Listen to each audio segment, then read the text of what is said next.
हमारी बात सुनो जगह गांव में मेला लग गया है तो क्या तो तने भी ले चलो हमारे साथ चलेगी के? अच्छा जेब में तेरा फुटी कोटी कोटी और सपना तू मेला को देखा है जब तेरे हेड हेड करती रहे छे ऐसे काट के जूम करके ले लेना अभी सारे बैठेंगे सब होगी निकाल लेंगे। सुने महाराज का बगीचा में सो फूल ले रहे हैं लेने फूल वो भी तेरा हाथ से हट। अरे इलिया तो थारी खातिर ले रहे हूँ। अरे धरो को आ जाओ लोग फटाफट पकड़ ले चल दिखा वो भी लेने ये क्या हो रहा है? हुकुम कुछ नहीं दरोगा साहब ये तुम्हारा काम कर लिया दरोगा साहब आप तो बताओ अब दरबार में सफाई क्यों हो रही है? दरबार में कोई जलसो रखो है क्या? पागल आप आने काम करवाता नहीं रखे गए थे एक हुकुम की तामील करवाता नहीं अठा हाँ पा आई बात समझ में तो सवाल पूछो गलत है के? अरे गलती कोनी अपराध भी किया करे है कसी सरकार क्यों ना हो सवाल पूछो वाले पसंद को नहीं करे क्यों दरोगा जी? तो दरोगा साहब मैं तो वही जानना चाह रहा कि दरबार में सफाई हो क्यों रही है? अब सफाई आपका कर रहा हां तो पत्तों में तो चले सफाई कर ही क्यों रहा हां? ठीक है नीचे से भाई देखो यार मुझे नहीं मालूम ये सफाई क्यों की जा रही है। मुझे तो हुक्म दिया गया है कि दीवान खाने की सजावट की जाए। सुनने में आया है महाराज आज कुछ बड़ा ऐलान करने जा रहे हैं दरबार में। अरे राजकुमार साहब आ रहे हैं।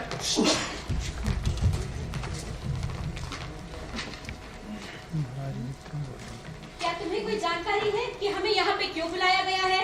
माफी चाहूंगा हुकुम पर मुझे कुछ नहीं मालूम। मुझे हुक्म दिया गया था कि दीवान खाने की सजावट की जाए। भला ऐसी क्या बात हो सकती है? मुझे भी कुछ नहीं मालूम। होशियार श्रीमान महाराज महेंद्र सिंह जी डमकोर नरेश गरीबों के संरक्षक मलजुमों के अंदाजा आवाम के मुहाफिज दरबार में पधार रहे हैं।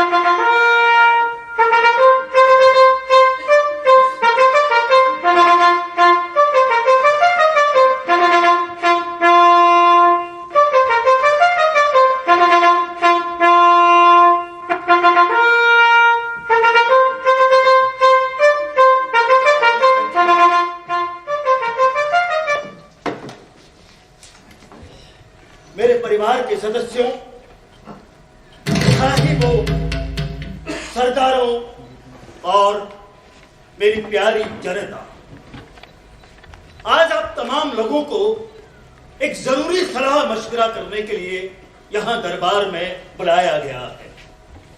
मैं आप सभी से राय जानना चाहता हूं।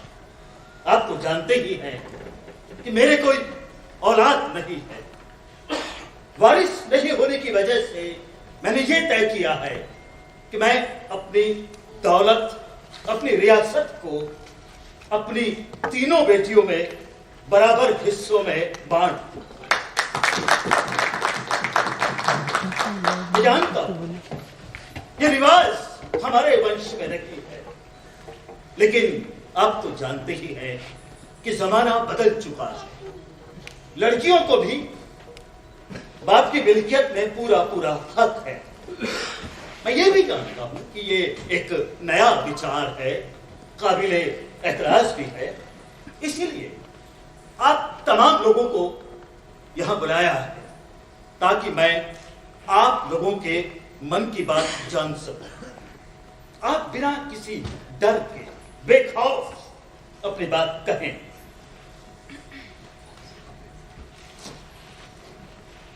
महाराज जमाने की हकीकत को देखते हुए हम सब की राय यही है कि आपका फैसला बहुत नेक और बहुत सही है। मैंने वो जवानी देखी है जो कभी लौटकर नहीं आती। वो बुढ़ापा देखा है जो मृत्यु के दिन के पहले तक साथ नहीं छोड़ता। इसलिए कहीं देर न हो जाए मैं अपना फर्ज अदा कर देना चाहता हूं। मैं चाहता हूं कि अपनी तमाम जिम्मेदारियों के बोझ से निजात पाए। इसीलिए मैं ये जानना चाहता हूं कि मेरी तीनों बेटियों में से वो कौन सी है जो मुझे सबसे ज्यादा प्यार और मोहब्बत करती है। रत्ना बेटी, तुम सबसे बड़ी हो, कहो क्या कहना चाहती हो?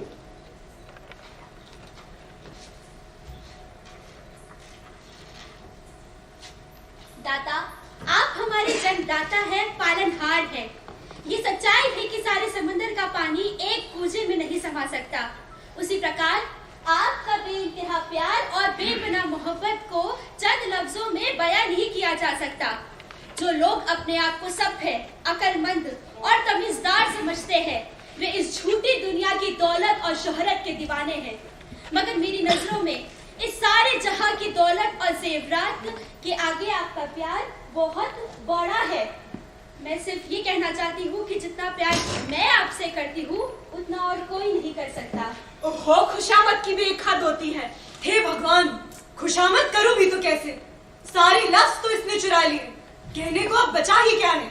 मेरी प्यारी बेटी, तुमने वो सब कुछ कहा जो मेरे बूढ़े और कमजोर कान सुनने को तरस रहे थे। खुशकिस्मत है वो बाप जिसे तुम्हारी जैसी प्यारी और वफादार बेटी नसीब है। मीरा बेटी, अब तुम्हारी बारी है, कहो क्या कहना चाहती हो?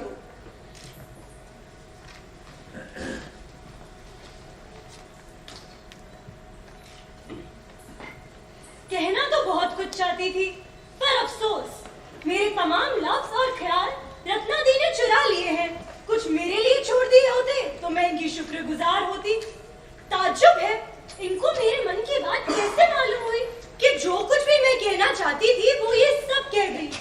मैं क्या कहूँ, बस यही कह सकती हूँ कि जो कुछ भी दीदी ने कहा है उसे मेरा कहा मान लिया जाए। झूठी कहीं की। मेरी प्यारी बेटी, तुमने सब कुछ कहा। मुझे यकीन नहीं होता कि तुम्हारे मन में मेरे लिए इतना प्यार, इतनी मोहब्बत।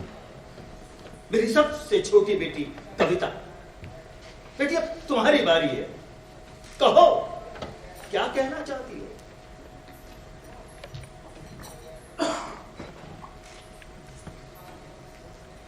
बुजुर्गों से सीखा था कि चुप रहना गुनाह है, मगर आज ये ख्याल आता है कि चुप रहना ही अच्छा होगा। क्यों? ऐसी क्या बात होगी जो तुम चुप रहना चाहती हो? भगवान ने जुबान किस लिए दी है? ईश्वर और उसकी बनाई हुई इस दुनिया की तारीफ करने के लिए और परेशानी के दिनों में सच कहने के लिए। तुम अच्छी तरह जानती हो राजा का कहना नहीं मानना संगीन गुनाह है। जी हुजूर, मगर मेरे पास वो हुनर नहीं कि मैं झूठ को चाशनी में लपेट कर आपके सामने पेश करूं। सच्चाई तहजीब और संस्कृति की पहचान है। मैं सिर्फ इतना कहना चाहूंगी कि मैं अपने पिता से उतना ही प्यार करती हूँ जितना कि हर वफादार बेटी को करना चाहिए। बेवफा, गद्दार कहीं की, तुम्हारी बातों में जहर घुला है। मैं माफी चाहती हूँ, ऐसा लगता है कि आप खुशामद पसंद है, सच्चाई से तो आपको नफरत है। बदतमीज, गुस्ताख लड़की, तुम्हारी बदतमीजी और बदजुबानी को माफ नहीं किया जा सकता। अक्लमंदी इसी में है कि जो कुछ भी कहा जाए सोच समझ कर कहा जाए। सच्चा प्यार न तो खुशामद में है और ना ही बाजारों में बिकता है। इतनी कमसीन और इतनी गुस्ताख नहीं, यूँ कहिए कि इतनी कमसीन और इतनी सच। क्या सच कहने का यही तरीका है? गिरना का भीख मांगना, क्या उसका नाम खुशामद नहीं है? वफादारों को चापलूस कहना ठीक नहीं है। धोखेबाजों को वफादार समझना खतरनाक है। वफादारों को धोखेबाज कहना उचित नहीं है। मगर दुनिया जानती है कि जो लफ्जों के जाल बिछाते हैं उनका ईमान सही नहीं होता। सच कहती हो वो मेरी नजरों में हुक्म उदूली है। मगर ईश्वर की नजरों में जो सच है वही उसे प्यारा है। खबरदार, मैं तुम्हें कुछ नहीं दूंगा। कोई किसी को कुछ नहीं दे सकता, देने वाला तो भगवान है। चली जाओ यहां से। अगर तुम अपने घमंड पर कायम हो, अगर तुम्हें अपने ईमान पर, अपने ईश्वर पर इतना भरोसा है, तो मेरी मिल्कियत और मेरी दौलत में तुम्हें जो कुछ मिलने वाला था उसे भूल जाओ। अपने ईमान से, अपने ईश्वर से, अपने विश्वास से खुश हो तो खुश रहो, लेकिन मेरी नजरों से ओझल हो जाओ। जाओ, आज से मेरा तुम्हारा कोई रिश्ता नहीं रहा। आज से मेरे दिल में तुम्हारे लिए कोई प्यार नहीं रहा। मैं मानती हूँ कि मैं आपकी औलाद हूँ, मगर मैं आपको उतना ही प्यार दे सकती हूँ नॉन स्टॉप चलने दो। जितना कि मेरे हिस्से का बनता है, न ज्यादा और न कम। मैं सच्चाई और ईश्वर की यकीन पर ही तो जिंदा हूँ। तुम माफ कीजिए, मगर आपको इतने सख्त बोल नहीं बोलने चाहिए। आखिरकार वो आपकी बेटी है। बेटी है तो क्या हुआ? देख रही है इसकी बदतमीजी को, इसकी बदजुबानी को। भूल गई है हमारे प्यार को।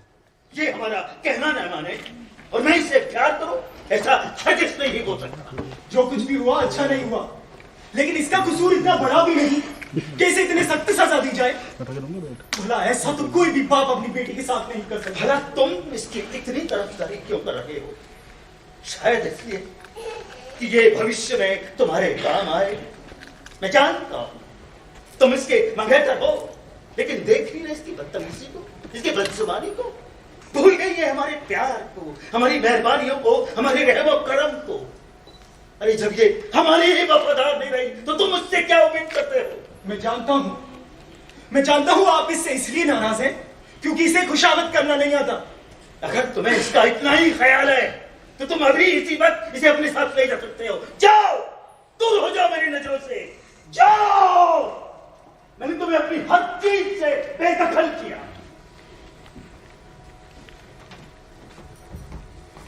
रत्ना, मीरा, मेरी प्यारी बेटी हो, आओ मेरे पास आओ। आज मैं तुम्हें अपनी सारी धन दौलत, जमीन जायदाद, रुपया पैसा, मुसाहिब, सब कुछ तुम्हें सौंपता हूं। ये मेरी रियासत का नक्शा है। ये यहां से यहां तक का हिस्सा रखना तुम्हारा होगा और ये हिस्सा मेरा तुम्हारा होगा और ये बाकी का हिस्सा इसे भी तुम दोनों आपस में आधा आधा बांट लो। मैं अपने पास सिर्फ कुछ नौकर चाकर और वसाइल रखूंगा, लेकिन हाँ, मेरा तुम दोनों से एक समझौता रहेगा। जब तक मैं जीवित हूं, बारी बारी से तुम दोनों के साथ रहूंगा। 1 महीना रत्ना के साथ और 1 महीना मीरा के साथ। बोलो, तुम्हें मंजूर है? दादा, आप हमें शर्मिंदा ना करें, ये सब आप ही का तो है। हाँ, बल्कि आपकी सेवा करने में तो हमें बहुत खुशी होगी। हुकुम, फैसला लेने से पहले एक बार और सोच ले। तुम चुप रहो, अब कुछ नहीं हो सकता।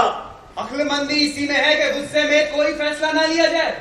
अब तुम मेरी निजी जिंदगी में दखल दे रहे हो। मैं कोई बच्चा नहीं, मैंने ये बाल धूप में सफेद नहीं किए हैं। मैं अच्छी तरह जानता हूं कि मैं क्या कर रहा हूं। मैं सिर्फ बादशाह का खिताब अपने पास रखूंगा। मैं सिर्फ ये कहना चाहता हूं कि थोड़ा सा सब्र करें। जो भी फैसला आप लेने जा रहे हैं उसके अच्छे और बुरे नतीजे के बारे में सोचें। देखने और सुनने में बहुत फर्क होता है। मैंने तय कर लिया है, मैं अपना फैसला हरगिज नहीं बदल सकता। जुबानी समझौते पर यकीन नहीं किया जा सकता। अब तुम गुस्ताखी कर रहे हो। मैं गुस्ताखी नहीं कर रहा हूं। मेरी वफादारी मुझे मजबूर कर रही है कि मैं आपको आने वाले खतरे से आगाह करूं। आप जो भी फैसला लेने जा रहे हैं आगे चलकर आपके लिए बहुत नुकसानदेह होगा। मैं ये अर्ज करना चाहता हूं कि फैसला लेने से पहले एक बार और सोच ले। मुझे तुम्हारी सलाह की आवश्यकता नहीं है। मैं अपना फैसला हरगिज नहीं बदल सकता। मैं तुम्हें रुखसत की इजाजत देता हूं।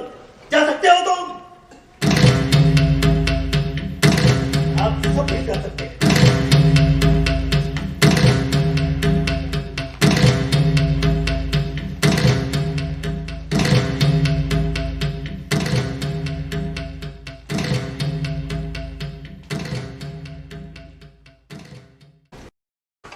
धोखा, झूठ, अदावत, बदनीयती, ये सब आज के समाज में तरक्की पाने की सीढ़ियां बन गई। शरीफ बनने का दिखावा करते हैं मगर नीयत कतई साफ नहीं होती। बड़े शौक से गले मिलेंगे और मौका मिलने पर पीठ में छुरा भोंकने से नहीं थूकते। मेरे प्यारे भैया, ऐसा कैसे हो सकता है कि जायदाद में तुम्हें 3/4 हिस्सा मिले और मुझे सिर्फ 1/4? इसलिए कि मैं अपने बाप की नाजायज औलाद हूं। मेरा और तुम्हारा बाप एक है, फिर भी तुम जायज और मैं नाजायज। इसमें मेरा क्या कसूर है? ये कौन सा इंसाफ है कि हमेशा तुम्हें अच्छा माना जाता है और मुझे खराब? तुम नेक हो और मैं पापी हूं सिर्फ इसलिए कि मैं अपने पिता की अय्याशियों का नतीजा हूं।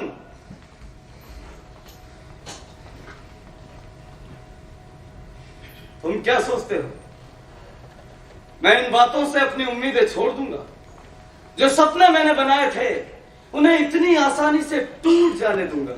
नहीं, कभी नहीं, चाहे जो हो जाए। इसमें लिखे हुए जादुई लफ्जों का मैं अपने ऊपर कोई असर नहीं होने दूंगा और फिर तमाशा देखूंगा।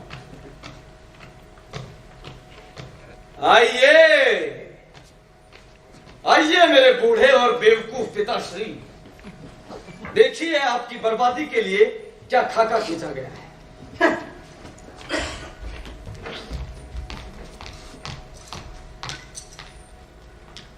बहुत दुख होता है, बहुत दुख होता है ये देखकर कि कैसे एक नेक और समझदार राजा जालिम बन जाता है और किस तरह से अपने ही आप को तबाह करने पर उतारू हो जाता है। कविता एक नेक दिल और प्यारी बच्ची है, मगर उसके साथ ये किस तरह बेरहमी से पेश आया। आरिफ बेग भी वफादार है, मगर उसके साथ भी इनका कसूर सिर्फ इतना था कि एक को खुशामद करना नहीं आता और दूसरा सच्चाई का साथ नहीं छोड़ सकता। नहीं, कभी नहीं, ऐसा कभी नहीं हो सकता। अब इससे क्या हुआ? ये क्यों परेशान है और किससे बातें कर रहा है? दुनिया बहुत खुदगर्ज है, समझ में नहीं आता कोई आदमी उसी पानी में कैसे जहर मिला सकता है जिससे अपनी प्यास बुझाता हो, या फिर उसी पेड़ को कैसे काट सकता है जिसकी छांव में तेज धूप से बचने के लिए शरण लेता हो। एक बेटा अपने ही बाप को जान से मारने की बात सोच भी कैसे सकता है? कैसा वक्त आ गया है, कोई सपने में भी नहीं सोच सकता कि शिवराज जैसा बेटा अपने बाप की जान लेने के लिए ऐसी खतरनाक योजना बना रहा है। क्या कहा तुमने? शिवराज? मौत, कत्ल, खून। हे भगवान, जब सोचता हूं तो डर के मारे मेरी तो रूह कांपने लगती है। ये मैं क्या सुन रहा हूं? शिवराज मुझे मार डालना चाहता है? हे भगवान दया करो, ऐसी घिनौनी दुर्घटना न होने पाए। काश कि मेरे पिताजी को ये पता होता कि आज की रात उनकी जिंदगी की आखिरी रात है। मेरी जिंदगी की आखिरी रात? ये मैं क्या सुन रहा हूं? काश कि ये सारी कायनात, ये हवाएं, ये पानी, ये आग, ये धरती मेरे पिताजी को ये बता सकती कि उनकी जिंदगी को खतरा है, वो संभल कर रहे। उदयराज, तुम्हारे लिए एक काम है जो सिर्फ तुम ही कर सकते हो। मेरे लिए काम है? क्या करना होगा मुझे? अपना फर्ज अदा करना होगा। मुझे? हाँ, तुम्हें। आपने मुझ पर विश्वास दिखाया, इसके लिए मैं आपका बहुत सम्मान करता हूँ। हुक्म कीजिए। यहाँ जो कुछ हो रहा है उसकी तो तुम्हें खबर होगी। कैसी खबर पिताजी? सारी बात जो मैं नहीं जानता मगर जानना चाहता हूं। क्या तुम मेरे बेटे नहीं हो? और मैं तुम्हारा बाप नहीं हूं? मैंने भी ऐसा ही सुना है। देखो, अगर वो योजना बना रहा है तो उसे सजा मिलनी ही चाहिए। मगर आप तो फरिश्ता हैं, आपको तो रहम दिली और नेक दिली से काम लेना चाहिए। रहम और नेकी? कितने बेवकूफ हो तुम। ये क्या छुपा रही हो? ये किसका खत है? मैं अपनों को धोखा नहीं दे सकता, चाहे मां चाहे ना हो। फिर भी बेवकूफ, गुनाह को छुपाना भी गुनाह होता है। ईर्ष्या और लोभ की वजह से ही मेरा धर्म तबाह होगा।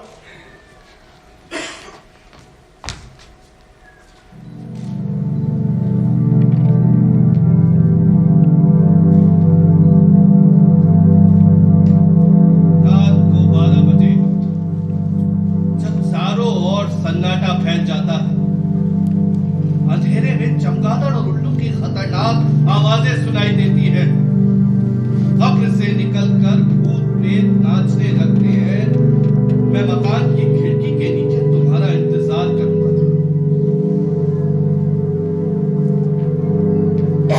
आज की रात मेरे बाप की आखिरी रात होगी, मगर इस काम को अंजाम तुम्हारा खंजर देगा।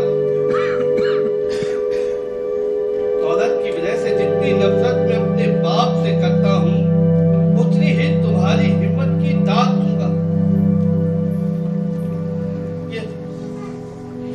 लिखावट हो। क्या क्या मेरे बेटे की?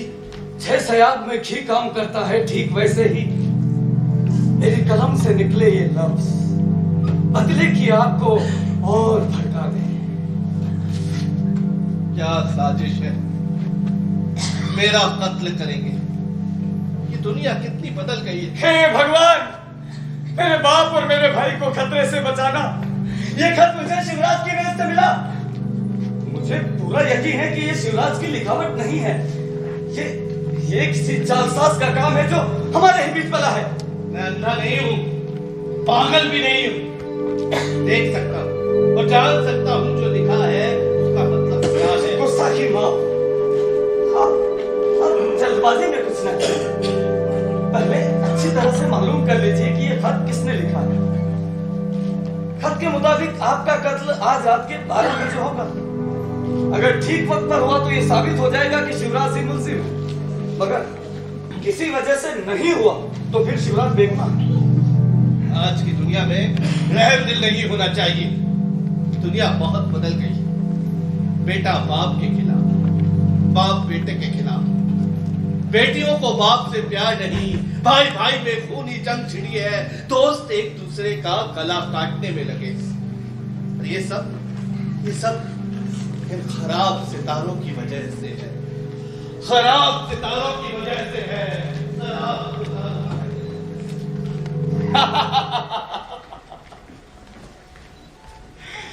लोग भी बड़े अजीब हैं। पहले तो खुद के लिए मुसीबत खड़ी करते हैं और जब परेशान हो जाते हैं तो सितारों को दोषी मानते हैं। भाई एक बात पूछूं?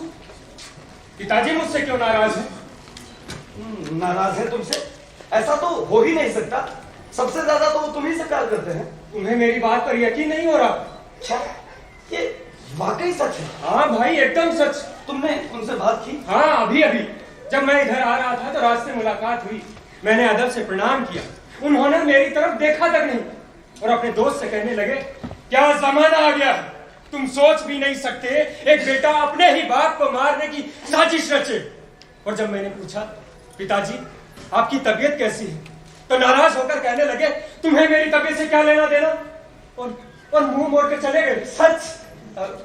इससे तो यही मालूम होता है कि बहुत नाराज हैं तुमसे। ऐसा लगता है तुम्हारे किसी दुश्मन ने तुम्हारे खिलाफ उल्टी सीधी बातें की हैं और उनके कान भरे। मगर मेरा तो कोई दुश्मन नहीं है। तुम बहुत नादान हो शिवराज। तुम नहीं जानते आज के जमाने में कुछ लोग हैं, उनका तो काम ये है कि दूसरों के घर में आग लगवाएं और अपनी रोटियां सेकें। इसमें उन्हें बहुत मजा आता है। भाई मेरी मदद करो, मुझे बताओ कि उनका दिल जीतने के लिए मैं क्या करूं? घबराओ नहीं, मैं पूरी कोशिश करूंगा कि तुम्हारे और पिताजी के बीच सुलह शांति और प्यार हो। अब तुम जाओ और अपना काम करो।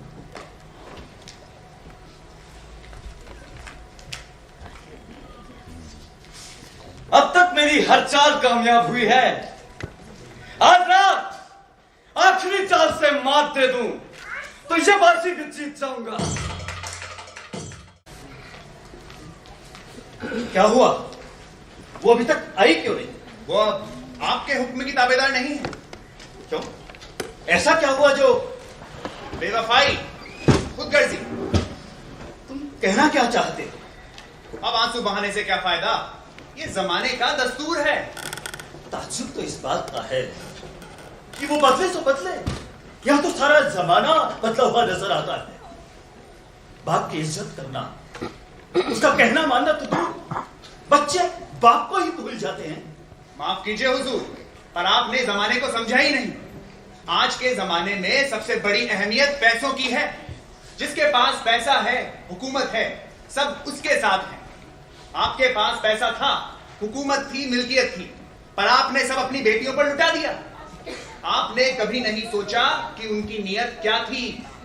जिस हाल में आप आज हैं, उसकी वजह है खुशामद से गुमराह होना, बगैर सोचे समझे जल्दबाजी में फैसला लेना। तुम शायद ठीक कहते हो। मैंने अगर अकल से काम लिया होता तो आज मेरी ये हालत नहीं होती। रत्ना अगर इतनी जालिम हो गई है तो मैं उसकी शक्ल तक देखना पसंद नहीं करूंगा। मैं अपनी दूसरी बेटी के पास चला जाऊंगा। जब बड़ी बेटी का ये चलन है तो छोटी से क्या उम्मीद करते हैं आप? तलवार और छुरी में फर्क सिर्फ कद का है, काम दोनों का काटना ही है। कौन? रत्ना? जी हाँ, मैं हूँ। ऐसा क्या हुआ जो इतने महीनों बाद तुम मुझसे मिलने आई है? मैं माफी चाहती हूँ, मगर मेरे पास ना तो वक्त है ना अल्फाज कि मैं आपके सवालों का जवाब दे सकूं। मैं यहाँ एक जरूरी काम से आई हूँ। मुझे इस महल की आवश्यकता है। अगर आप ये महल खाली करके किसी दूसरे महल चले जाएंगे तो आपकी बहुत मेहरबानी होगी। क्या कहा? मैं ये महल खाली कर दूं?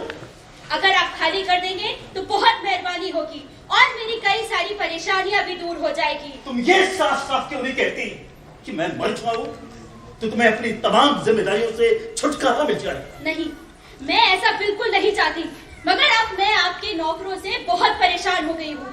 वे शराब पीते हैं, हंगामा करते हैं, जोर जोर से बातें करते हैं, नाचते हैं, गाते हैं, गाली गलौज करते हैं, झगड़ा करते हैं। नहीं, ये सच नहीं है। उन्हें तमीज नहीं है, अब उन्हें और बर्दाश्त नहीं किया जा सकता। मेरे नौकर गरीब जरूर हैं, लेकिन बदतमीज नहीं है। वो ईमानदार हैं, होशियार हैं, फरमाबरदार हैं। मुझे ये साफ नजर आता है कि आप ही हैं जो इन लोगों की मदद करते हैं, इन्हें शय देते हैं और अपनी बेटी को दुख देते हैं। करता हूँ मदद, और क्यों ना करूँ मदद? ये गरीब हैं, इसलिए उन्हें सजा दो, उन्हें सताओ, उन्हें बर्बाद कर दो सिर्फ इसलिए कि वो गरीब है। मगरूर, बेईमान औरत, आज तेरे पास दौलत है, इसका मतलब ये नहीं है कि तू गरीबी का मजाक उड़ाए। मुझे इससे कोई मतलब नहीं कि इस समाज में इन गरीबों का क्या स्थान होना चाहिए, कहीं भी हो, कैसे भी हो, मगर उन्हें सर पे बिठाकर कभी नहीं रखना चाहिए। मैं अपनी औकात में रहे तो ही ठीक होगा। कौन कह सकता है कि तुम मेरी बेटी हो? बस बहुत हो गया, ये सरासर पागलपन है। अगर ये गुंडे मवाली कल सुबह तक इस महल को खाली करके नहीं गए तो जोर जबरदस्ती से बाहर फेंक दिए जाएंगे। क्या कहा? जोर जबरदस्ती से बाहर फेंक दिए जाएंगे? मेरे नौकरों के साथ ऐसा बर्ताव करोगी तुम? कितनी बड़ी गलती की मैंने।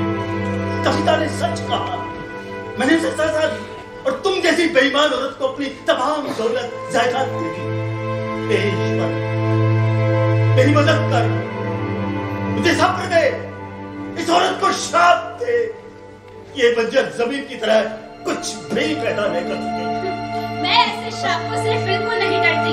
बड़ी औरत, जिसने ये कायनात बनाई है, उसकी बनती हुई दुनिया में रहती है और उससे डरते हैं। अरे भूल गई तू, ऊपर वाला सबसे ज्यादा ताकतवर है। वो दिखाई नहीं देता है, लेकिन देखता सब कुछ है। तुम जैसी मगरूर औरत के साथ रहना नरक जैसा है।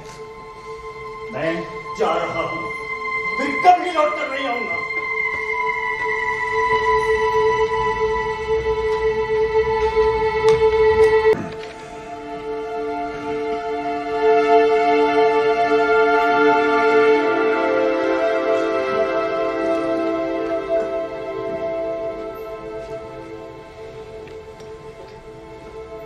जमाने की हकीकत क्या है? जिस्म और रूह दोनों का रिश्ता आज दिन तक पोशीदा है। सोचने पर ऐसा मालूम होता है कि जिस्म एक पिंजरा है जिसमें रूह एक बुलबुल की तरह कैद है जिसके पर कदर डाले हैं।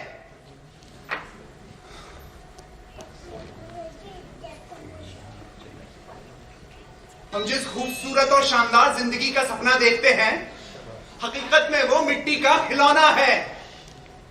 मौत मौत उसके टुकड़े टुकड़े करके एक बार फिर से उसे मिट्टी में मिला देती है। इन तमाम बातों को जानते हुए भी आदमी जिंदगी भर दूसरों से दुश्मनी मोल लेता है, गरीबों पर जुल्म और सितम ढाता है। उस बाप ने जिसने प्यार से अपने बच्चों को पाला बड़ा किया,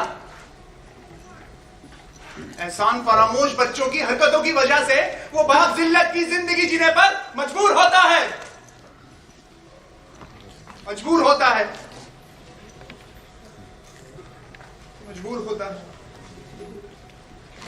तुम क्या सरकारी मुलाजिम हो? नहीं, किसी और मुल्क से आए हो? नहीं। साफ साफ कहो। मैं कोई भी हूँ, तुम्हें इससे क्या लेना देना? मुझे जहन्नुम की तरफ जाना। ये रास्ता सीधे जहन्नुम की तरफ जाता है। जहन्नुम? हाँ, जहन्नुम को। बेईमान लफंगा कहीं का। तू चाहता क्या है? जुबान संभाल के बात करो। तुम जानते नहीं मैं कौन हूँ? मुझे ये जानने की जरूरत नहीं कि तू कौन है, और अब एक लफ्ज भी कहा तो तेरी जान निकाल लूंगा। तू अपने आप को समझता क्या है? बिना वजह झगड़ा करता है? ठहर, अभी तुझे सबक सिखाता हूँ।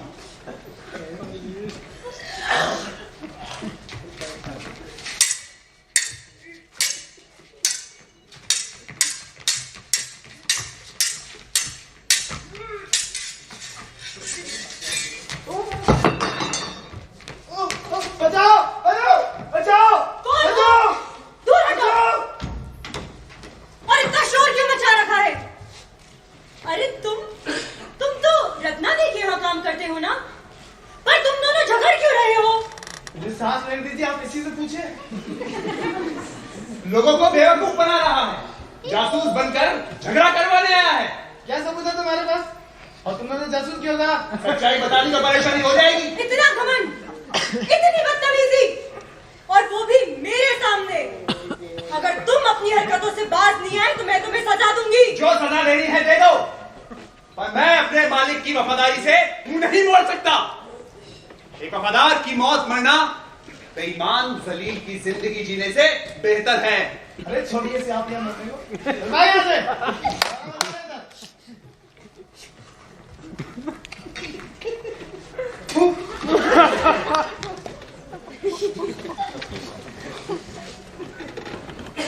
कैसे बेरहम लोग हैं, भला ये भी कोई तरीका है? किस्मत की बात है, और मैं ऐसी जिंदगी नहीं जी सकता, नहीं जी सकता, नहीं जी सकता। ताज्जुब, उसे पता था कि मैं यहाँ आने वाला हूँ, फिर भी कोई इंतजार नहीं। ये तो तहजीब के खिलाफ है। आपका क्या हुक्म है अन्नदाता? हुक्म क्या है? जाओ मालूम करो उसने ऐसा क्यों किया। जो हुक्म। आरिफ, आरिफ क्या हुआ तुम्हें? हुजूर, जिल्लत की जिंदगी जीने को मजबूर हूं। क्या कहना चाहते हो? यही मेरी किस्मत है। मैं देखकर यकीन नहीं होता। ये बुरे दिनों का नतीजा है। मीरा तो मुझे लेने आई, मुझे अच्छा लगा। आपका स्वागत करने में मुझे खुशी है। अगर तुम्हें खुशी हुई, ये जानकर मैं भी बहुत खुश हुआ। यदि मेरे यहाँ आने से तुम्हें दुख होता तो मुझे यकीन हो जाता कि दुनिया बद से बदतर हो गई है, जहाँ इंसानी रिश्ते कोई मायने नहीं रखते। मेहरबानी करके अब ये भी बता दे कि दीदी का घर छोड़कर क्यों चले आए हैं? मैंने उसका घर क्यों छोड़ दिया? मैं वो बदनसीब इंसान हूँ अपनी बेटी की यहाँ बेइज्जत और जिल्लत की जिंदगी जीने को मजबूर है। एक वक्त था जब लोग मेरे पास फरियाद लेकर आते थे। आज मैं तुम्हारे पास फरियाद लेकर आया हूँ। जब आप अपनी दुख भरी जिंदगी का बयान करते हैं तो क्या इसकी जिम्मेदार मेरी बहन है? हाँ बिल्कुल, तमाम बेइज्जत जिल्लत की जिम्मेदार तुम्हारी बहन है। अरे कितने नाजुक से, कितने प्यार से उसे पाला था, और आज वो भूल गई, एक जहरीली नागिन की तरह व्यवहार कर रही है। मुझे लगता है गलती आपकी है। मेरी बहन उतनी बुरी नहीं जितना आप बता रहे हैं। हाँ, उसने कुछ नौकरों को निकाल दिया था, पर इसके पीछे कुछ तो वजह रही होगी। मैं उससे नफरत करता हूँ। गुस्से और पागलपन में कुछ खास फर्क नहीं होता। आपको जरा दिमाग से काम लेना चाहिए। मेरी माने तो दीदी की यहाँ वापस लौट जाए। क्या तुम चाहती हो कि मैं हाथ जोड़कर, सिर झुकाकर एक गुनाहगार की तरह उसके सामने खड़ा रहूं, हाथ जोड़कर गिड़गिड़ाकर उससे दया की भीख मांगूं, उससे कहूं कि मैं एक बूढ़ा कमजोर आदमी हूं, मेरी कोई गलती हो गई तो मुझे माफ कर। शाही महल में कहीं एक छोटा सा कोना मेरे रहने के लिए इनायत फरमा, ताकि मैं अपनी जिंदगी बसर कर सकूं। क्यों? यही कहना चाहती हो ना तुम? आपका ये जानना बहुत जरूरी है कि वक्त बहुत बदल चुका है। ये गुरूर आपकी कोई मदद नहीं कर सकता। आपको अपना रवैया बदलना ही होगा। उन पेड़ों से सीखे जो तेज हवाओं के आगे झुक जाते हैं। मेरा मानना है कि आपको दीदी के यहाँ लौट जाना चाहिए। कभी नहीं, मैं वहां हरगिज वापस नहीं जाऊंगा। वो अय्याश है, जल्लाद है, मौत से भी ज्यादा बेरहम है, कब्र से भी ज्यादा गहरी। वो मेरे मांस को गिद्धों की तरह नोच कर खाने के लिए बेसब्री से इंतजार कर रही है। ईश्वर से प्रार्थना है उस पर फालिज पड़े, वो आंखों से अंतरी हो जाए। आपने बहुत सख्त लफ्जों का इस्तेमाल किया है। जब आप अपनी बड़ी बेटी के लिए ये कह सकते हैं, तो मेरे लिए कहने में क्या हिचक होगी? नहीं, मैं तुम्हें कभी शाप नहीं दूंगा। तुम रहमदिल हो, ईमानदार हो। वो अय्याश है, जल्लाद है, बेरहम है, तुम वफादार हो।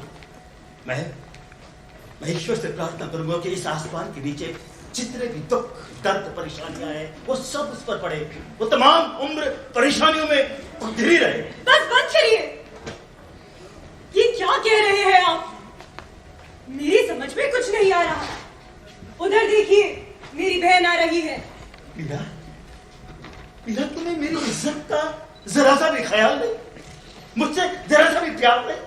अरे मेरे यहाँ रहते हुए इसे यहाँ क्यों बुलाया है? हम बहनों को मिलने के लिए आपसे इजाजत लेनी होगी। नादान हो तुम। भाई बहन के रिश्ते जैसी कोई चीज नहीं होती। इसे ही देख लो, इसे मैंने कितना प्यार किया। अरे अपनी सारी धन दौलत, जमीन जायदाद, रुपया पैसा सब पीछे सौंप दिया, और आज ये मुझे पहचानती तक नहीं। ये मेरा कसूर नहीं, बल्कि आपके गुस्से की वजह से है। ईश्वर के लिए मुझे पागल मत बनाओ। मैं अच्छी तरह जानता हूं कि तुम्हारा प्यार झूठा प्यार है। मैंने तय किया है कि मैं बाकी की जिंदगी मीरा के साथ गुजारूंगा। इसे मेरे नौकरों से कोई शिकायत नहीं होगी। पहली बात तो ये कि आपको दीदी के यहाँ लौट जाना चाहिए, और फिर जब आपके पास इतने नौकर हैं, तो आपको इतने नौकरों की क्या जरूरत? चलो, मैं 50 नौकरों से कम चला। 50 नौकर बहुत ज्यादा है। 40, ये भी ज्यादा है। 30, 10 पर तो राजी हो। मैं सोचती हूँ एक ही काफी है। एक की भी कोई जरूरत नहीं है। हे ईश्वर, देख रहा है तू किस तरह से मेरे बच्चे मेरे साथ बर्ताव कर रहे हैं। यदि ये तेरे हुक्म से कर रहे हैं तो मुझे सब्र दे, मेरी मदद कर कि मैं इनके जुल्म और सितम को सह सकूं। बदकार बच्चा तोड़ दो। ईश्वर के यहाँ देर है, अंधेर नहीं। वो सब देखता है, उसे सब पता है तुम्हारी बेईमानी का। फैसला जरूर होगा, फैसला जरूर होगा, फैसला जरूर होगा।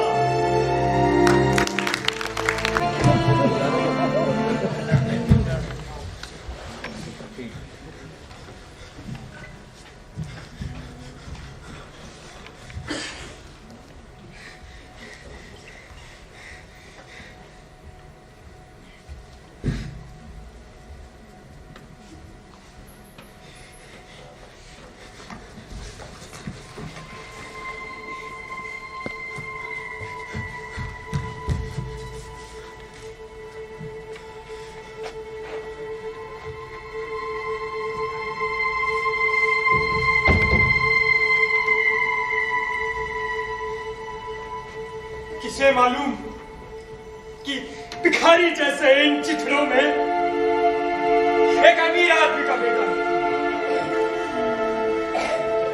नसीब से बड़ी कोई ताकत नहीं होती जो घमंड के टुकड़े करके उससे मिट्टी में मिला दे। वो भी दिन थे जब मैं इन्हीं चिथड़ों से अपने जूते भी साफ नहीं करता था। आज मैंने इन्हीं चिथड़ों से अपने जिस्म को ढक रखा है। जो हाल मेरा आज है वो मेरे बाप के गुस्से की वजह से है, ठीक वैसे ही जैसे राजा महेंद्र सिंह का उनकी बेटियों की वजह से। नहीं, मुझे हिम्मत नहीं हारनी चाहिए। ईश्वर ने चाहा तो मैं जिन गलत फहमियों का शिकार वो सब दूर हो जाएंगे और खुशियां फिर लौट आएंगी, खुशियां फिर लौट आएंगी, खुशियां फिर लौट आएंगी, खुशियां फिर लौट आएंगी। 4 लाइन के खत ने मेरी किस्मत बदल दी। बाप को बेवकूफ बनाने में और भाई को घर से निकलवाने में मैं कामयाब रहा। इसकी फिक्र नहीं करनी चाहिए कि कोई स्वर्ग जाएगा या नरक। अक्लमंदी इसी में है कि खुद की फिक्र करनी चाहिए। जो कुछ हुआ मेरी होशियारी की वजह से हुआ। अब लोग चाहे इसे धोखा कहें या फिर फरेब कहें।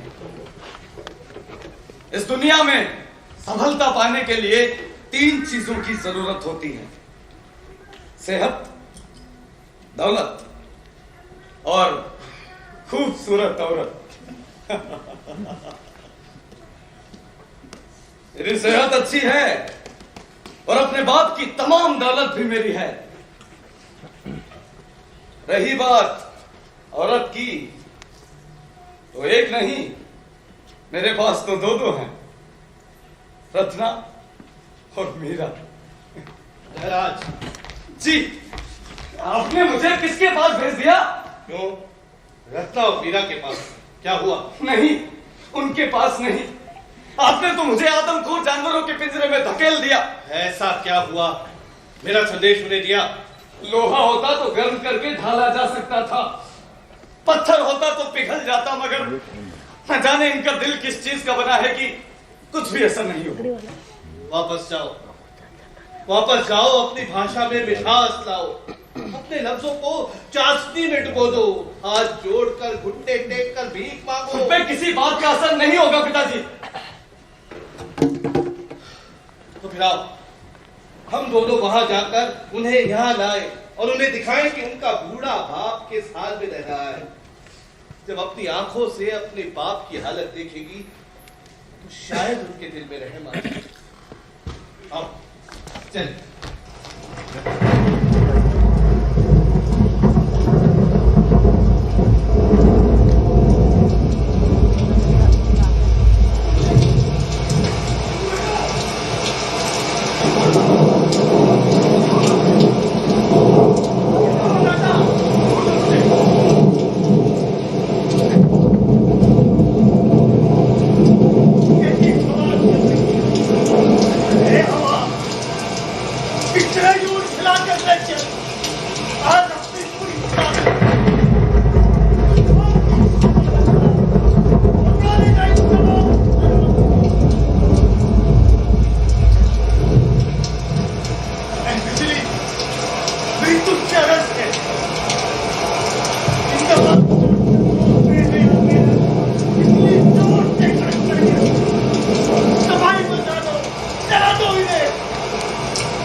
इन्होंने भी रिश्वत ले ली है। ये भी मेरी जालिम बेटी से जाता जाओ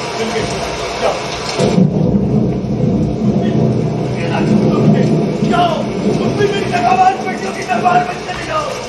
अपनी सेहत का तो ख्याल कीजिए। बिजली बादल दवाई मिटा दो इस दुनिया को। ये दुनिया रहने की काबिल नहीं है।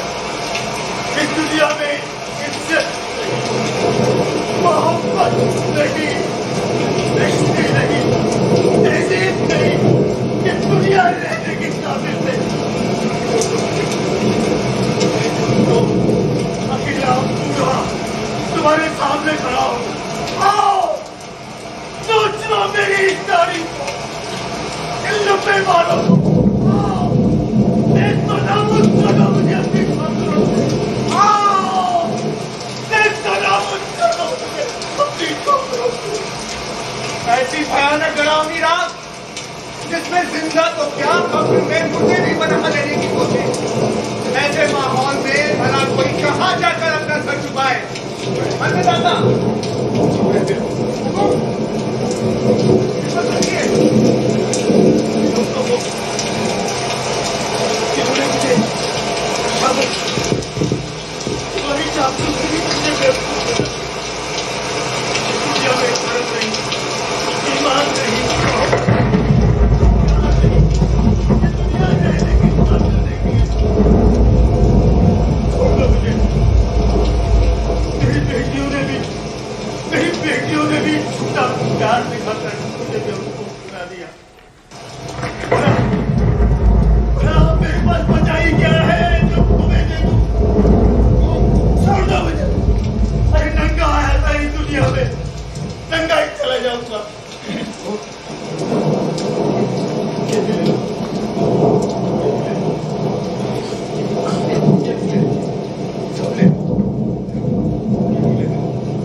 ये मैदान कितना खतरनाक और डरावना दिखाई देता है।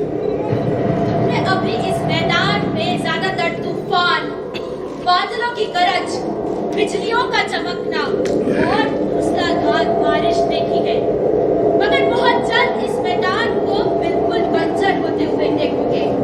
ना कोई पेड़, ना हरियाली, सनसनाती हुई तेज हवा की दर्द भरी खौफनाक चीज ऐसी होगी जैसे मानो कोई भूखा रो रहा है। ये जमीन बिल्कुल नंगी हो जाएगी। फिर मैं तुम्हें दिखाऊंगी एक कोने में पड़ी एक नंगी लाश, जिसमें कीड़े रह रहे होंगे, मक्खियां भिनभिनाती होंगी और फिर उसे खाने के इंतजार में बैठे होंगे। तुम्हें मालूम है वो लाश किसकी होगी? उस घमंडी महेंद्र सिंह की। सवाल की बात करें तो ऐसी बातें करने में शर्म नहीं आती। भगवान ने चाहा तो ऐसा कुछ नहीं होता, और अगर ऐसा हुआ भी तो आपको दुख होना चाहिए। आखिरकार वो आपके पिता है।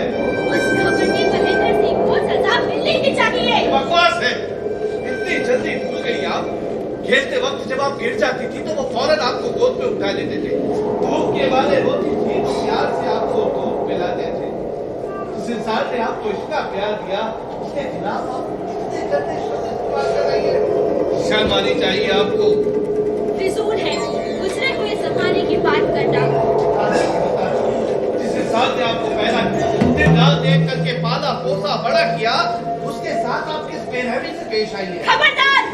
मेरे ही सामने मेरे ही खिलाफत तुम्हारी हिम्मत कैसे हुई? मरते दम तक मैं आपके पिताजी का वफादार रहूंगा, चाहे इसके लिए मेरा सर ही कलम क्यों न कर दिया जाए। देखा तुमने? जी। नाम देराज, उदय, एक साथ। मैं तुमसे प्यार करती हूँ। प्यार नामुमकिन। मगर इसका मतलब ये नहीं कि मैं तुम्हारे बाप को उसकी गलती की सजा न दूं। मुझसे माफी की कोई उम्मीद मत रखना। जी नहीं, मैं आपके खिलाफ कैसे जा सकता हूँ? तुम्हारे प्यार से बढ़कर इस दुनिया में मेरे लिए कुछ भी नहीं है। मैं तुम्हारे प्यार के बगैर जी नहीं सकता। मुझसे मुंह मत फेर लेना, वरना मैं बर्बाद हो जाऊंगा। ये शर्मी की भी हद होती है। तुम कभी मेरी खिलाफत तो नहीं करोगे? जी कभी नहीं। जानकर खुशी हुई, मगर मुझे और भी खुशी तब होती जब मेरा पति मौत के मुंह में होता और मैं तुम्हारी बाहों में। ऐसे गुनाहगारों को इस दुनिया में जीने का क्या हक? मार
आखिरकार उन्होंने उसे पागल कर ही दिया। बहुत खूंखार और खतरनाक है। ये तो अच्छा हुआ वो कविता के साथ, वो उनकी देखभाल भी कर लेगी और हिफाजत भी। है कहाँ? कविता के घर, मैं ही उन्हें वहां लेकर गया था। देखो उदय, हमें हर हाल में और हमेशा उनकी मदद करनी। हाँ हाँ जरूर। कविता को तुम पर पूरा भरोसा है और मुझे भी यकीन है कि तुम उसके खिलाफ नहीं जाओ, मगर हमें जयमल को अपनी तरफ करना होगा। मेरा ये खत लेकर जयमल के पास जाओ। मुझे पूरा भरोसा है कि इस खत को पढ़ने के बाद जयमल हमारा साथ जरूर देगा। तुम्हारे पास अपनी वफादारी दिखाने का मौका है। जी हाँ, मैं अपनी पूरी वफादारी के साथ काम करूंगा। इस खत से मुझे बहुत मदद मिलेगी। मैं आपका शुक्रिया अदा करना चाहता हूं कि आपने मुझ पर भरोसा करके ये खत मुझे दिया। बेवकूफ हैं वो लोग जो वक्त का फायदा नहीं उठाते। मैं सीधा रत्ना और मीरा के पास जाऊंगा। इस खत का एक एक लफ्ज उन्हें पढ़कर सुनाऊंगा। उनका भरोसा जीतने के लिए इतना काफी है। आशीर्वाद दें कि मैं अपने इस काम में कामयाब रहूं।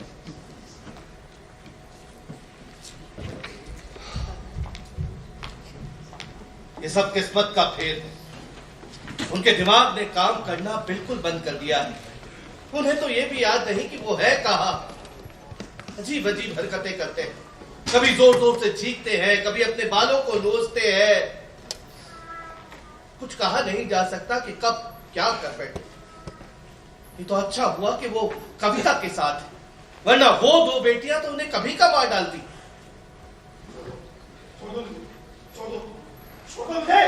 ये क्या फिर घर से बाहर निकल आए? अरे कहीं घर छोड़ तो नहीं दिया? मैं तुम्हें नहीं पहचानता। छोड़ दो मुझे। कौन है तुम? कौन है तुम? मैं कौन हूँ? ये सब क्या हो रहा है? मैं राजा हूँ, फिर भी लोग मेरा कहना क्यों नहीं मानते? मेरे मुलाजिम कहाँ है? मैं कहाँ हूँ? तुम कौन हो? तुम गुनहगार हो। गुनहगार हो तुम। तुमने गुनाह किया। अरे भगवान, इतना दया करो। जाओ, मुझ पर तुम पर मुझे दया आती है। जाओ, मैंने तुम्हें आजाद किया। जाओ, जाओ नहीं। मेरा कहना अपनी बेटियों से मत करना। उनकी मीठी मीठी बातों में कभी मत आना। बहुत चंगा है। मैंने आजाद किया। नहीं, एक सलाह और बात। कभी शादी मत करना। अगर करो तो मेरी बेटियों जैसी औलाद पैदा मत करना। क्या हाल हो गया है इनका? किस्मत ने इन पर ये क्या जुल्म किया है? हे प्रभु, इनके दोषियों को सजा देना। ये आवाज मैंने कहीं सुनी है। हाँ याद आया। मैंने तुम्हें देखा है। देखा है मैंने तुम्हें। हम आपके वफादार मुसाहिब हैं। हाँ याद आया। तुम लोग ही तो हो जिन्होंने मेरी हाँ में हाँ मिलाई। मैंने जो कुछ कहा उसे सच माना। मैंने मशाल की रोशनी को चंद्रमा कहा तो तुमने उसे सूरज बना दिया। मैंने छोटे से नाले को नदी कहा तो तुमने उसे समुद्र बना दिया। मेरे पास जमीन का एक टुकड़ा भी नहीं था और तुमने मुझे इस दुनिया का बादशाह बना दिया। उस रोज जब तेज हवा चल रही थी, बादल गरज रहे थे, बारिश हो रही थी, कड़ाके की ठंड पड़ रही थी, मैं ठंड से कांप रहा था। मैंने एक बादशाह की तरह हुक्म दिया, ठहर जाओ। लेकिन किसी ने मेरी आवाज नहीं सुनी। उस दिन से मैं अपनी औकात को पहचान गया हूँ। इनका गम तो नाकाबिले बर्दाश्त है। देखो उस गरीब को इस बेरहमी से की है। वो गरीब चिल्ला चिल्ला कर कह रहा है कि मैं बेकसूर हूँ, मैं बेकसूर हूँ, लेकिन गरीब की बेगुनाही किसे नजर नहीं आती और अमीरों के गुनाहों पर पैसों का पर्दा डाल दिया जाता है। इस दुनिया में ईमान नहीं, इस दुनिया में रहम नहीं, इस दुनिया में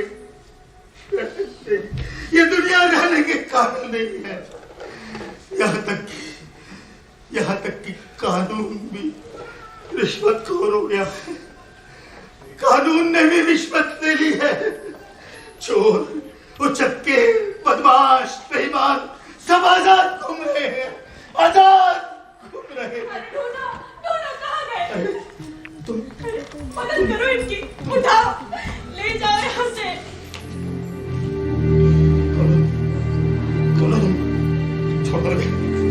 छोड़ दो, नहीं हुकुम नहीं, छोड़ दो। मैं कभी तहसील मेरा कोई नहीं, मेरा कोई हमदर्द नहीं। आइए, छोड़ दो मुझे। आप मेरे साथ मेरे घर चलिए, मैं आपकी देखभाल करूंगी। हमारी शक्ल मेरी बेटी कविता से मिलती है। क्या तुम कविता हो? मैं कविता हूँ, आपकी बेटी। आपके हाथ बहुत कांप रहे हैं, मुझे पकड़ने दीजिए। लेकिन हाथों को साफ करो, इनमें मौत की बू आती है। मेरा जो लोग आ रहे हैं, लोग आ रहे हैं, उन्हें गिरफ्तार करो, गिरफ्तार कर लो, मार डालो, मार डालो, गिरफ्तार कर लो उन्हें, मार डालो, गिरफ्तार कर लो। अफसोस है, मेरी बेरहम बहनों ने इनका क्या हाल बना दिया है। ऐसे हालात में तो कोई भी शख्स पागल हो जाए। ताज्जुब है, 3 साल जिंदा कैसे रह गए। अब आपको इनका ध्यान रखना है, इन्हें घर से बाहर मत निकलने देना। जब से आपने महल का कब्जा वापस लिया है, आपकी बहनें उसे वापस पाने की हर मुमकिन कोशिश कर रही है। आपकी जान को भी खतरा हो सकता है। अब आप फिक्र ना करें, अब वो कुछ भी नहीं कर सकेंगी। ईश्वर आपकी मदद करे।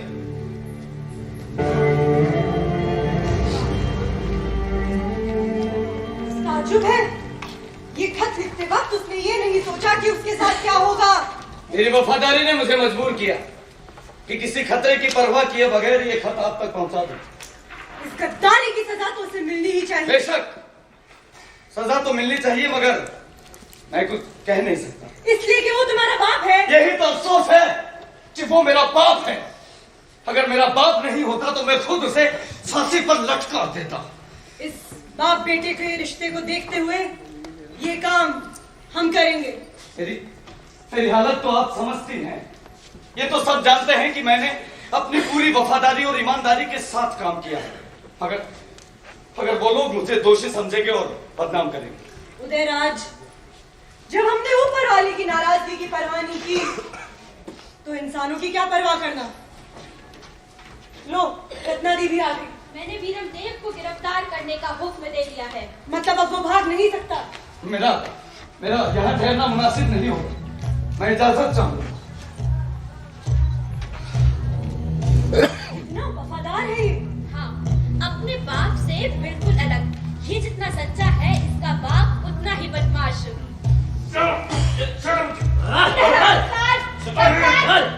घमंडी, नमक हराम। इस तरह की बातें ना करें, शोभा नहीं देता। आप लोग अच्छे खानदान की बेटियां, आपके माँ बाप तहजीबदार, मैं भी अच्छे खानदान से। इस तरह की बातें करके अपने खानदान का नाम बदनाम ना करें। तू जानवर है, कुत्ते से भी गया पीता है। ऐसा मैंने क्या किया है? पूछते हो क्या किया है? धोखेबाज हो तुम। गलत फहमी है आपको। मैंने आपके पिताजी को कभी धोखा नहीं दिया। इसका सरकलन करो। बदमाश, तू उसे कविता के घर पर क्यों लेकर गया? उसकी जान बचाने को, ताकि तुम लोग गिद्धों की तरह उसके शरीर को नोच न खाओ, जंगली जानवरों की तरह उसे मार न डालो। इतनी बकवास करने की तेरी हिम्मत कैसे हुई? मौत से डर नहीं लगता? जो भगवान से डरते हैं, उन्हें किसी और से डर नहीं लगता। इसका सरकलन करो। एक बदकिस्मत इंसान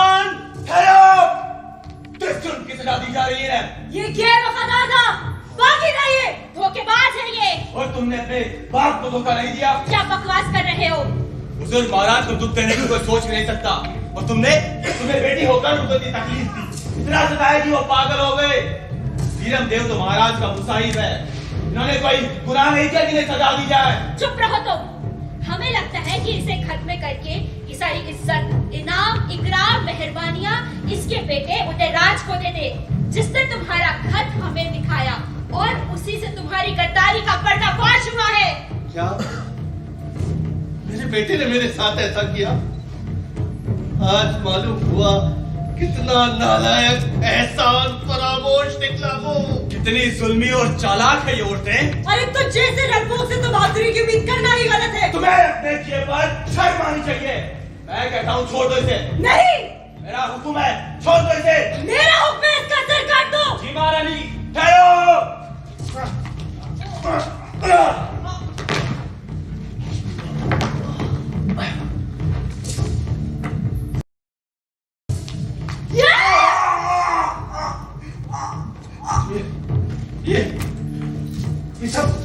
ये सब क्या हो रहा?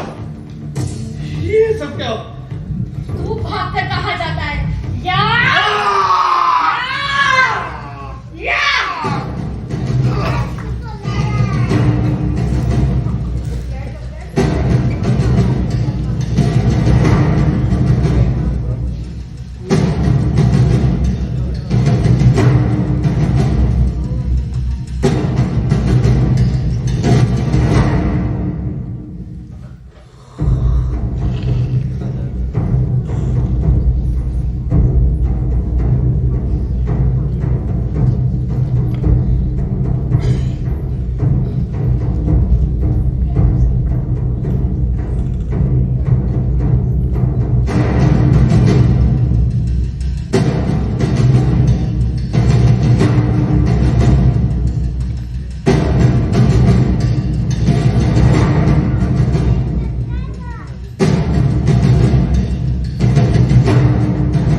मैं बेसब्री से उस दिन का इंतजार कर रहा हूं जब ये सारी रियासत मेरी होगी।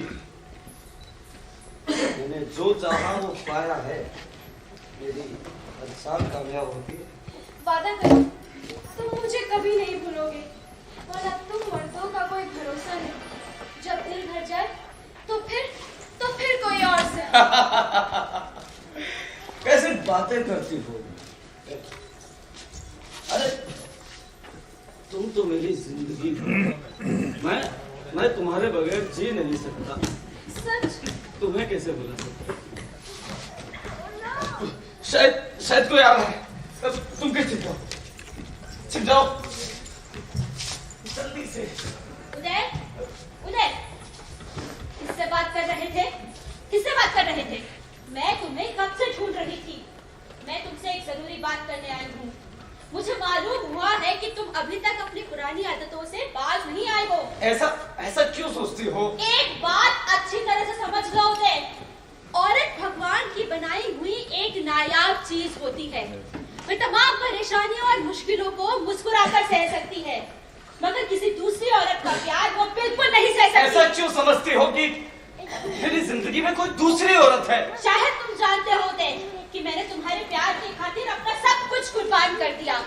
आज तुम्हें आगाह करना चाहती हूँ, अगर मुझे मालूम हुआ कि मीरा या किसी और दूसरी औरत के साथ तुम्हारा संबंध है, तो एक बात अच्छी तरह से समझ लो दे, मैं तुम्हारी जान निकाल दूंगी। ये तुम्हारी गलतफहमी है। इन छोटी छोटी और गैर जरूरी बातों की फिक्र करना छोड़ो और जरूरी बातों के बारे में सोचो। मैंने तुम्हें बताया था कि लोग राजा महेंद्र सिंह और कविता की रिहाई की मांग कर रहे हैं। मैं रात भर सोचती रही, मगर मुझे कोई रास्ता समझ ही नहीं आता। अगर हम कुछ नहीं कर पाए तो जानती हो हम सब कुछ कर सके। हाँ, मैं जानती हूँ, मगर मेरी समझ में कुछ ही नहीं आ रहा। तुम ही बताओ कि मैं क्या करूँ उदय। हमारे पास एक ही रास्ता है, राजा महेंद्र सिंह और कविता को अपने रास्ते से हटा दें।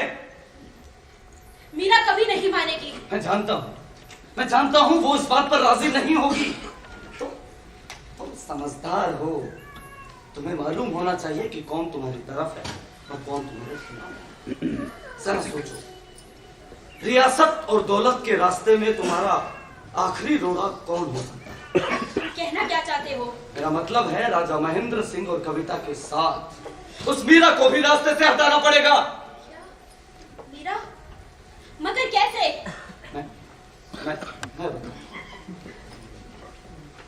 गौर से सुनो। मैं महेंद्र सिंह का कत्ल करने अपने आदमी भेजूंगा। तुम उस वक्त कैद खाने जाना और कविता को खत्म कर देना। उसके फौरन बाद शोर मचाकर भीड़ इकट्ठी कर लेना और खून से रंगा खंजर लोगों को दिखाकर हत्या का सारा इल्जाम उस मीरा पे लगा देना। भीड़ मारने पर तैयार हो जाएगी। कविता को तुम पहले ही मार चुकी होगी और मेरे आदमी राजा महेंद्र सिंह को मार चुके होंगे। इस तरह रियासत की महारानी बनने का तुम्हारा रास्ता बिल्कुल साफ हो जाएगा। समझ में आया? हाँ, मुझे समझ आया। मैं अभी जाती हूँ और अपने काम को अंजाम देती हूँ।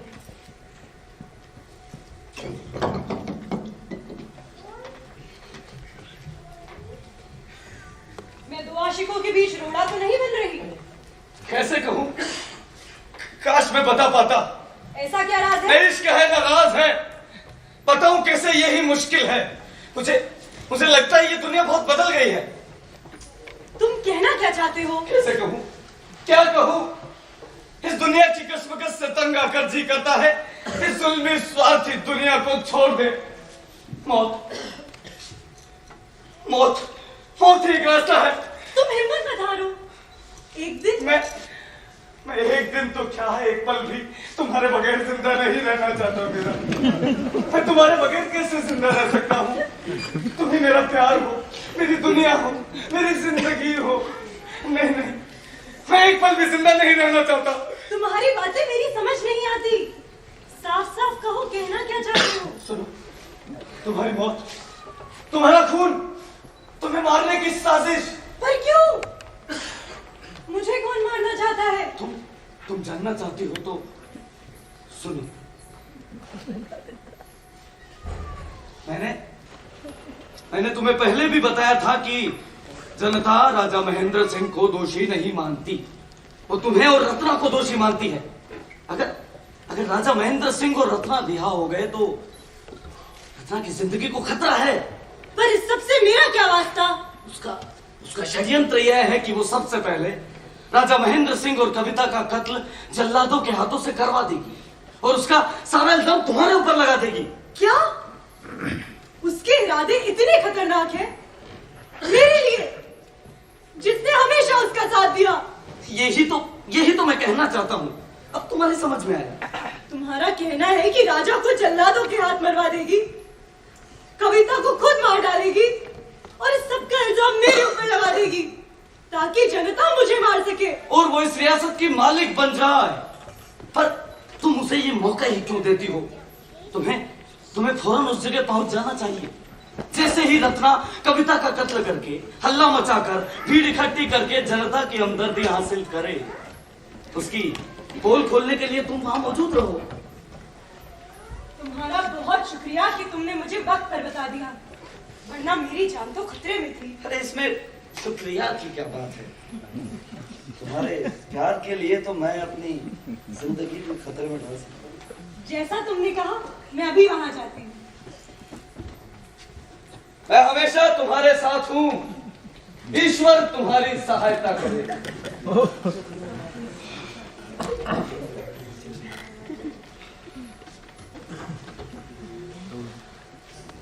अभी तक मेरी हर चाल सही है। इन दोनों बहनों में से एक को तो मरना ही है। रत्ना में हिम्मत और ताकत है। अगर वो बच गई तो मेरी इस कटार से नहीं बच सकती। राज सिंहासन तक मेरा रास्ता साफ हो जाएगा।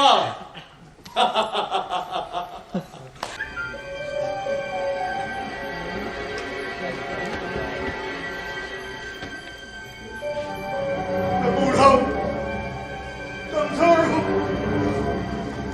बेबस हूं, मौत के करीब खड़ा हूं। छोड़ दो मुझे, मुझ पर रहम करो। मैं तुमसे रहम की भीख मांगता हूं, मुझ पर रहम करो। कितने बदनसीब है ये, आराम से सो भी नहीं सकते। नहीं, तुम मेरी बेटियां नहीं हो सकते। फिर भी मैं तुमसे रहम की भीख मांग रहा हूं। क्या तुम चाहते हो कि तुम्हारा संसार अपने बाप पे खून से रंगे जाए? रहम करो,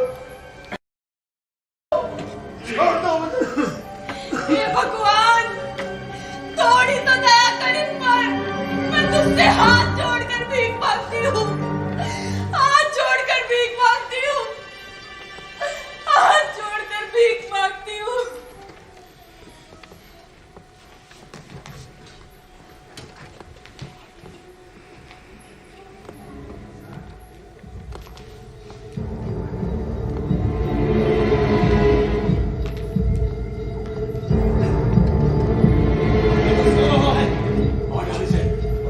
आदमी को मारना हमारे उसूलों के खिलाफ है।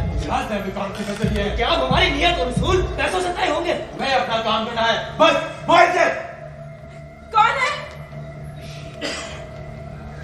कौन है वो? चुप, हिला मत।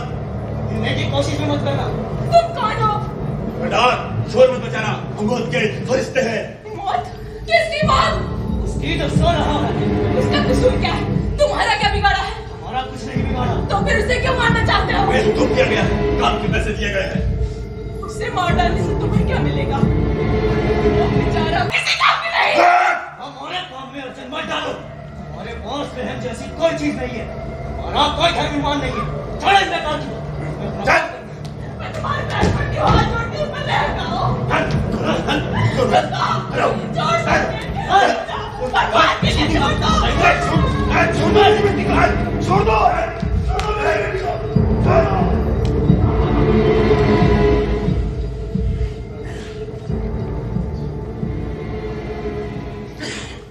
सो रही है, अब हमेशा के लिए सो जाएगी। ए तमाम आदमखोर जानवरों, आओ मेरे पास आओ, मुझे भी अपनी तरह आदमखोर बना दो। ऐ शैतान, मेरी मदद कर। मेरी रगों में जो खून बह रहा है उसमें जोश भर दे। मेरे इरादों को हौसलों की इतनी ताकत दे कि मेरे पांव लड़खड़ाए नहीं और मेरे हाथ कांपे नहीं। मेरी आंखों की ताप छीन ले ताकि मैं कामयाबी के सिवाय और कुछ न देख सकूं। मेरी सोच और समझ को तबाह कर दे। ऐ रात, तू इतनी काली हो जा कि मैं मेरे हाथों की इस बुरी हरकत को नहीं देख सकूं। मेरी मदद कर, मेरी हाथों को हिम्मत दे ताकि मैं ये खंजर उसके सीने में घोंप सकूं। ये तो हिल रही है।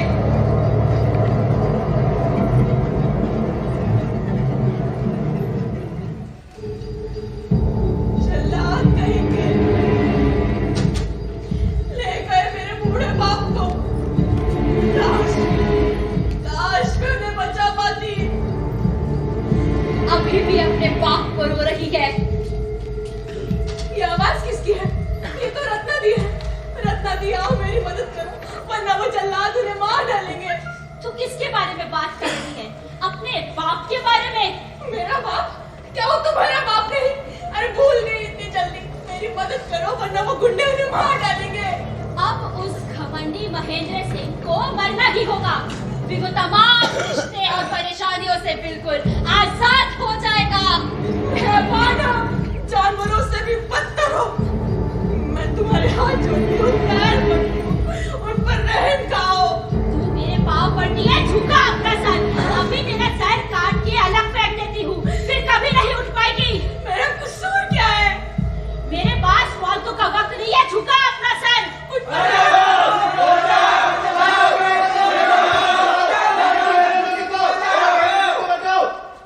ये शोर कैसा? मैं अभी देख कर आती हूँ। क्या करूं? कहाँ जाऊं? किससे मदद मांगू? कुछ समझ नहीं आता।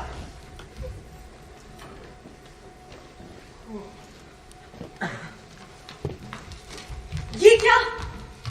यहाँ तो कोई नहीं है। कहाँ गए? हो सकता है कविता को किसी दूसरी जगह ले गई हो। अच्छा होगा कि हाथों पर और खंजर पर खून लगा हो। हमें दलील नहीं देनी पड़ेगी। वक्त बर्बाद मत करो मेरा। हाथ में घूम लो। मैं जैसे ही तुम्हें आवाज दूं तुम फौरन चले आना।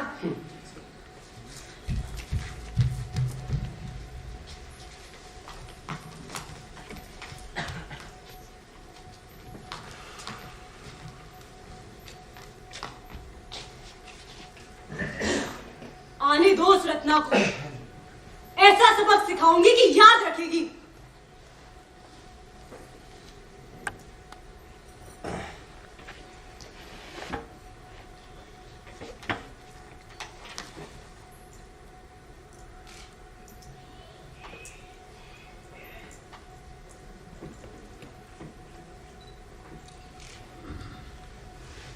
लगता है कोई नहीं है।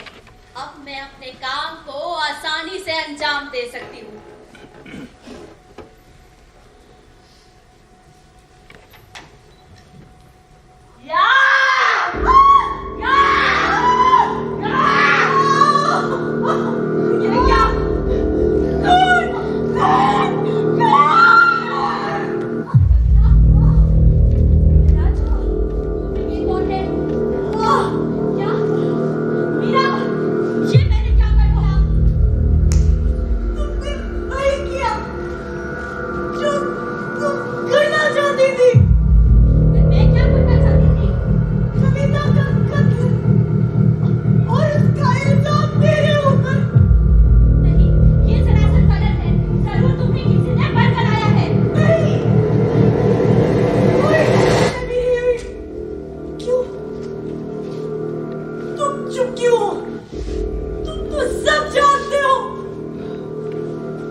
आवाम के मुहाफिज दरबार में बता रहे हैं।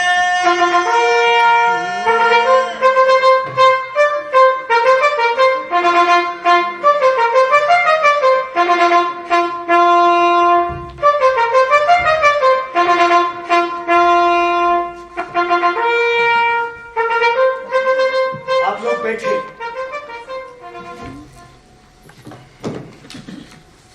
मुसाहिबों, अहलकारों, सरदारों और मेरी प्यारी जनता, आज ये दरबार एक खास ऐलान के लिए बुलाया गया है। आप तो जानते ही हमारी प्राचीन सभ्यता के मुताबिक हर आदमी की जिंदगी में एक ऐसा समय आता है जब उसे दुनियादारी छोड़ देनी चाहिए। मेरी जिंदगी में वो समय आ गया है। मैं जानता हूं मैंने कुछ गलत निर्णय किए जिससे आपको परेशानी का सामना करना पड़ा। इसीलिए मैं आप सभी को आगाह कर देना चाहता हूं कि खुशामद एक जहरीला हथियार है। आप इससे बचकर रहिए। खुशामद से आदमी अंधा हो जाता है। इस खुशामद ने ही मुझे अंधा बना दिया था। अगर मैंने समझदारी से काम लिया होता तो आज ये स्थिति नहीं होती। इसीलिए मैंने ये तय किया है कि मैं अपना ये राज सिंहासन छोड़ दूं और मेरी प्यारी बेटी जिसने मुसीबत के समय मेरा साथ दिया, वो नेकी और ईमानदारी की जीती जाती तस्वीर है। अपनी छोटी बेटी, सबसे प्यारी विशेषता को ये राज सौंप देना चाहता हूं। कविता, आओ बेटी।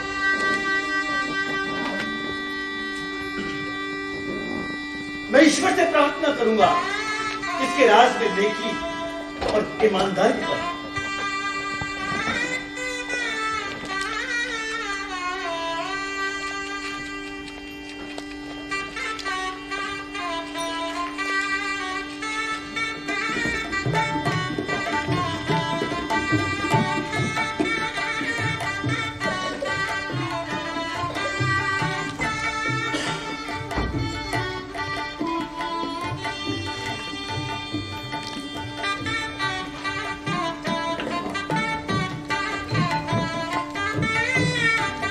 राष्ट्रपति से निवेदन करूंगा कि वे राष्ट्रपति